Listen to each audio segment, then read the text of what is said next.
नमस्कार साथियों, कैसे हो आप सभी। उम्मीद है सारे अच्छे होंगे, पढ़ाई आप लोग की अच्छी चल रही होगी। मैं सुनील मुदगल आपका अपने यूट्यूब चैनल पे स्वागत करता हूं। जैसा कि आपको पता है, विनय शर्मा सर ने टेस्ट सीरीज स्टार्ट कर रखी है। 8 टेस्ट का सॉल्यूशन कर चुके हैं। आज टेस्ट नंबर 9 करेंगे और आज की क्लास का पहला क्वेश्चन। ये क्वेश्चन हम पहले भी करवा चुके हैं, आज दोबारा करवा रहे हैं। ये सेट नंबर 8 में आ चुका था। एक कंपनी में काम करने वाली महिलाओं को प्रत्येक 14 सेंटीमीटर व्यास और 20 सेंटीमीटर ऊंचाई वाली बेलनाकार मोमबत्तियां तैयार करने के लिए 70 सेंटीमीटर, 44 सेंटीमीटर और 20 सेंटीमीटर विमाम वाली आयताकार ठोस दिया जाता है। तो मोमबत्तियों की संख्या, यदि यहाँ से मैं टोटल वॉल्यूम निकालना चाहूँ, यदि यहाँ से क्यूबॉइड का टोटल वॉल्यूम निकालना चाहूँ तो कह सकता हूँ जी 70 गुना 44 गुना 20, जो कि हो जाएगा जी 61,600। और यदि मैं यहाँ से निकालना चाहूँ इसकी बेलनाकार, मतलब कि 22/7, 7 गुना 7 गुना 20। 7 क्यों लिया? क्योंकि ये व्यास दे रखा था। तो 7 से 7 कटेगा, टोटल कितना आ जाएगा? 3080। यदि मैं 3080 को से ये डिवाइड कर दूं तो टोटल मोमबत्ती कितनी आ जाएंगी? 20 आ जाएंगे। ऑप्शन नंबर बी ठीक रहने वाला है। यदि सॉल्यूशन पसंद आए तो वीडियो को लाइक और चैनल को सब्सक्राइब जरूर करें। साथ साथ अपने ग्रुपों में शेयर भी कर दें। जिन बच्चों के पास सॉल्यूशन नहीं पहुंच रहे वहां तक भी सॉल्यूशन पहुंचा दो। अगले क्वेश्चन में कहा है कि सीता 35,000 रुपये का ऋण वार्षिक रूप से चक्रवृद्धि होने वाली 10% चक्रवृद्धि ब्याज पर उधार देती है, 2 वर्षों के लिए दिया गया। तो प्रत्येक वर्ष में किस्त भुगतान के लिए सहमत होता। चलो, मैंने कहा भी प्रिंसिपल और अमाउंट जी। रेट 10% है तो इसका मतलब पहले साल में 10 से 11 रही होगी, अगले साल में 100 से 121 हो जाएगी। किस्त बराबर होती है, ये हमारा इंस्टॉलमेंट है। तो इंस्टॉलमेंट बराबर है तो ये अभी 11 से मल्टीप्लाई करते हैं और यहाँ भी 11 से कर दें तो यहाँ तो 110 हो जाएगा और यहाँ कितना हो जाएगा? 121। ठीक है। अब मैंने कहा जो टोटल राशि है मेरे हिसाब से तो कितनी होगी? 210। इस 210 की वैल्यू सवाल में दे रखी है 35,000। ठीक है। और मुझे किस्त निकाली, मतलब 121 की वैल्यू निकालनी। जब आप इसको सोल्व करोगे तो 121 की वैल्यू आ जाएगी हमारी 20,166 समथिंग आएगी। तो ऑप्शन नंबर ए ठीक रहने वाला। आप इसको ऐसे भी कर सकते हो, 35,000 बटे 210। तरीका कोई भी हो, आंसर सेम आने वाला है। Question number 3। क्वेश्चन नंबर 3 में इसने कहा है कि 2x plus ax square plus 3x minus 5, 3x x की cube plus x square minus 2x plus a is equal to x minus 2 से विभाजित करने पर। यदि यहाँ से मैं बात करूँ तो x इज इक्वल टू 2, मतलब x को एक बार यहाँ पर पुट करेंगे और एक बार यहाँ पर पुट करेंगे, 2 इक्वेशन बनेंगे हमारी। तो जब यहाँ पुट करेंगे तो रिजल्ट क्या बनेगा जी? 2 की पावर 2 प्लस में a 2 की पावर 2 प्लस में 3a minus 5 is equal to, यहाँ थोड़ी सी गड़बड़ है, यहाँ क्यूब होगा। इंग्लिश में ठीक है, हिंदी में गलत है। तो क्यूब होगा 2 दूनी 4 दूनी 8 दूनी 16, 16 प्लस 4a प्लस में 6 माइनस 5 इज इक्वल टू 0। तो 4a इज इक्वल टू यहाँ पर कितना बनेगा? 22, 22 में से 5 गया 17। ठीक है। या फिर हम इसको ऐसे कह सकते हैं 4a प्लस में 17 बराबर में 0। और दूसरी इक्वेशन से क्या बनेगा? तो मैं कह सकता हूँ 2 का क्यूब प्लस में 2 की पावर 2 माइनस 2 गुना 2 प्लस में a इज इक्वल टू 0। तो 2 दूनी 4 दूनी 8, 8 प्लस में 4 माइनस का 4 plus a is equal to 0। तो 4 से 4 कटेगा, a plus 8 is equal to 0। ठीक है। आप कहोगे ठीक है, तो मैं दोनों इक्वेशनों को इक्वल कर दूं तो मैं कह सकता हूं जी 4a प्लस में 17 बराबर में a प्लस में 8। तो 3a is equal to minus का 9 और a is equal to minus का 3। a की वैल्यू माइनस का 3 आने वाली है। तो अब इसने कहा कि शेषफल बताना है। तो यदि मैं यहाँ पर a की वैल्यू रख दूँ -3 प्लस 8 बराबर में 5, तो आंसर आ जाएगा ऑप्शन नंबर। ठीक है। तो आप किसी भी इक्वेशन में पुट कर दो, a की वैल्यू 5 ही आएगी। Question number 4। क्वेश्चन नंबर 4 में इसने कहा है 2 रेलगाड़ियाँ 60 किलोमीटर प्रति घंटे और 42 किलोमीटर प्रति घंटे की दिशा से एक ही दिशा में चल रही है। तेज गति से चलने वाली धीमी गति से चलने वाली को 36 सेकंड में पार करती है। तो मैंने कहा जब तेज चलने वाली इसको क्रॉस करेगी तो 18 किलोमीटर पर आवर्स के हिसाब से ज़्यादा चलेगी। मैंने कहा ठीक है, जिसको मीटर पर सेकंड में बदलना तो 5/18 और 36 सेकंड का समय लिया है, तो 18 से 18 कटेगा तो 180 मीटर लंबाई वाली ट्रेन होगी। ऑप्शन नंबर बी ठीक रहने वाला है। क्वेश्चन को थोड़ा जल्दी करेंगे जिससे कि हमारा समय बच सके। 20 फीट ऊंचाई और 30 फीट की परिधि वाले वर्तीय आधार वाली लंब वर्तीय शंकु तंबू में खड़ा करने के लिए आवश्यक कैनवास की आवश्यकता है। मैंने कहा 2 पाई आर जो कि इक्वल दे रखा है 30 पाई के, तो पाई से तो पाई कट जाएगा, तो 2 से कितने कटेगा? 15 बार। तो यहाँ से आर की वैल्यू कितनी आने वाली है? 15। तो मैंने कहा भाई एक शंकु है, ठीक है।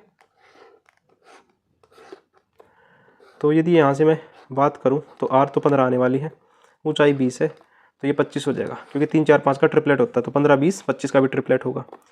तो यहाँ से शंकु का क्या निकाल दे? Curved surface area pi r l. तो 22/7, 15 गुना 25, या फिर इसको पाई को पाई ही रहने दे क्योंकि सवाल पाई में ही है। तो 375 पाई सवाल का ठीक वाला आंसर हो जाएगा, ऑप्शन नंबर बी ठीक रहने वाला है। क्वेश्चन नंबर 6, क्वेश्चन नंबर 6 में इसने कहा एक दुकानदार ने अंकित मूल्य 500 रुपये है, 20% और 10% की छूट के साथ 25% का लाभ प्राप्त करने के लिए वस्तु का क्रय मूल्य क्या है। मैंने कहा 20 और 10 की छूट देने का मतलब है जी टोटल 28% की छूट देना। फॉर्मूला लगा देंगे x + y minus XY upon में 100, ठीक है ना। 20 + 10 माइनस 20 गुना 10/100, तो 28% की छूट। तो चीज़ कितने में देगा, मैंने कहा भाई 500 की चीज़ है और उस पर 72% में वो चीज़ देगा। 25% का लाभ उठाना इसलिए 125 नीचे आ जाएगा। 125 से कितने कटेगा 4 बार, तो 288 रुपये की वो चीज़ रही होगी। ऑप्शन नंबर सी ठीक हो जाएगा यहाँ पे। क्वेश्चन नंबर 7, क्वेश्चन नंबर 7 में कहा है कि अच्छा क्वेश्चन है, पढ़ लो। 19 रुपये प्रति किलो के हिसाब से 100 किलो आलू खरीदे, गाड़ी के भाड़े में 100 रुपये और खर्च हो गए। 60 किलो आलू 50% लाभ पर, शेष का आधा 40% लाभ पर, बचे हुए का आधा 25% लाभ पर और 42% लाभ प्राप्त करने के लिए उसे शेष आलू को कितने पर बेचना होगा। मैंने 19 किलो आलू थे, 100 के हिसाब से 1900 में खरीदेगा, प्लस 100 रुपये खर्चा ऐड करेगा, तो 2000 रुपये के वो क्या करेगा, कॉस्ट प्राइस उसका, ठीक है। आपको जी ठीक है। मैंने कहा भाई 2000 रुपये हो गए, 100 किलो के हिसाब से 1 किलो का प्राइस कितना हो गया, 20 रुपीज़ पर किलो। तो SP करेगा। मैंने कहा भाई 60 किलो चीज़ है, 20 रुपये के हिसाब से 50% फ़ायदा मतलब 150/100, तो 20 से कितने बार कटेगा 5 बार, 5 से कितने बार कटेगा 3 बार, तो 180, 5 से कितने बार कटेगा 30 बार, मतलब 1800 रुपये के बेच देगा। आपको जी ठीक है। आगे क्या कह रहा है कि शेष कितना बचेगा रिमेनिंग, मैंने कहा भी 40 किलो, इसका आधा हाफ 20 किलो। अब 20 किलो को वो 40% के लाभ पर बेच रहा है, तो मैंने कहा 20 किलो को 40% के लाभ पर, तो 20 गुना 20 गुना 140/100, 2 जीरो से 2 जीरो कटेंगी, तो 560 रुपये के बेच देगा। आपका होगा जी ठीक है। आगे कितने बच गए, मैंने कहा जी 20 किलो और बच गए, उसका भी आधा 25% लाभ पर, मैंने कहा भी उसका भी हाफ, तो 10 किलो बचेंगे। 10 किलो को 20 के हिसाब से बेचना चाहेगा और उसको भी 25% के लाभ पर बेचा है, तो 2 जीरो से 2 जीरो कटेंगी, तो 250 रुपये में। आपको जी ठीक है। और कितने बच गए, मैंने कहा जी और बच गए उसके पास 10 किलो, रिमेनिंग कितने बच गए 10 किलो। अब तक उसने टोटल कितने के बेच दिए, मैंने कभी 1800 के, 560 के, 250 के, तो 0 1 10 5 15 1 16, मतलब कि 2610 रुपये के बेच दिए। और टोटल पर उसको कितना चाहिए, 42% का फ़ायदा चाहिए, टोटल पर 42% का फ़ायदा चाहिए। तो मैंने कहा भाई टोटल 2000 थे, 42% का फ़ायदा मतलब 142 की, तो 0 से 0 कटेगा, 42 दूनी 84, 2 एकम 2, 2840 का बेचना पड़ेगा उसको।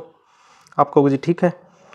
2660 के बेच दिए उसने, तो 2660 के 10 के बेच दिए उसने, तो 0 3 2 230 के और बेचने पड़ेंगे। मैंने कहा भी 10 किलो हैं, 20 के हिसाब से 200 के और बेचने चाहिए, लेकिन बेचे कितने के 230 के, तो कितने का फ़ायदा और चाहिए, मैंने कहा भी 30 का फ़ायदा चाहिए 200 के ऊपर और मल्टीप्लाई 100, 2 जीरो से 2 जीरो कटेगी, 2 से कितना कटेगा 15%, या फिर कहें 0.15। Option number D. सवाल अच्छा था, कैलकुलेशन इसलिए थोड़ी सी ज़्यादा होगी, फिर भी आप समझ पाए होगे। और किसी का आंसर इसके अलावा छोटे तरीके से आया तो वो कमेंट सेक्शन में कमेंट जरूर करें। क्वेश्चन नंबर 8, क्वेश्चन नंबर 8 में इसने कहा है PRS एक चुनाव में डाले गए मतों का 1/10 मत अमान्य है, RS के पक्ष में डाले गए मतों में से आधे उनके बराबर मत मिले। मशीन में खराबी के कारण S के आधे मत अमान्य मतों के आधे अतिरिक्त रूप से R के पक्ष में गिने गए, तो R की गलती बतानी है। चलो, मैंने कहा भाई टोटल वोट कितने थे 100%, ठीक है। तो इनवैलिड कितने हैं, मैंने कहा भाई 10% इनवैलिड है, तो वैलिड कितने होंगे 90% हो गए। मैंने कहा जो वोट पोल हुए हैं R + S का, वो बराबर है किसके, हाफ ऑफ टोटल का, टोटल पोल्ड का। आपको जी ठीक है भाई, इन दोनों का यही तो कहा सवाल में। चलो, तो इसका मतलब 50% इन दोनों को मिलेंगे और 50% टोटल को मिलेंगे, टोटल का 50% ना, तो टोटल का हाफ मतलब 50-50 दोनों कैसे ही मिलेंगे। यदि मैं एस की बात करूं, एस को आधे मत और अमान्य अतिरिक्त के रूप में आर के पक्ष में देंगे। आर और एस की बात करूं तो इसको भी 25% मिलेंगे, इसको भी 25% मिलेंगे।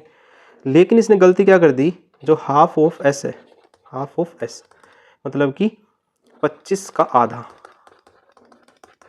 वो आर के पक्ष में गिन लिया गया।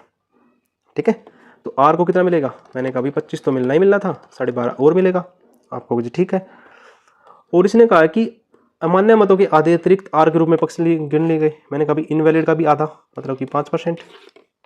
ठीक है ना, 5 और गिन लिए, टोटल आर को कितना मिला 42.5।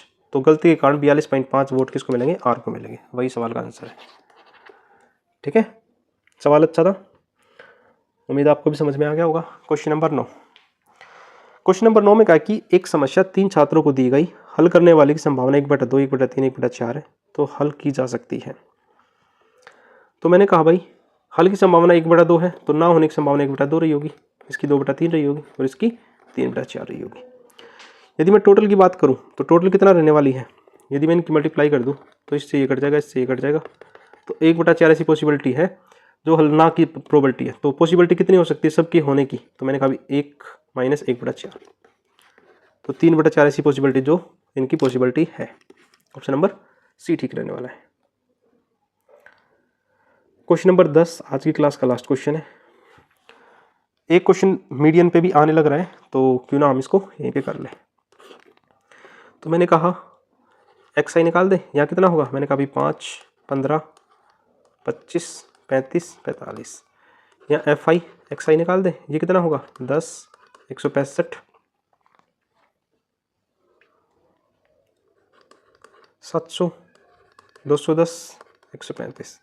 टोटल के सम की बात करें तो 1220 होगा और फ्रीक्वेंसी की बात करें तो 50 होगा। तो मीन निकाल दे, तो 1220 बटे में 50, तो 0 से 0 कटेगा, 12 दूनी 24, 24.4। ऑप्शन नंबर सी ठीक रहने वाला है। आपने यहाँ तक की वीडियो देखी उसके लिए थैंक यू। ऐसी प्यार सपोर्ट बनाए रखें, मिलते हैं नेक्स्ट टेस्ट में।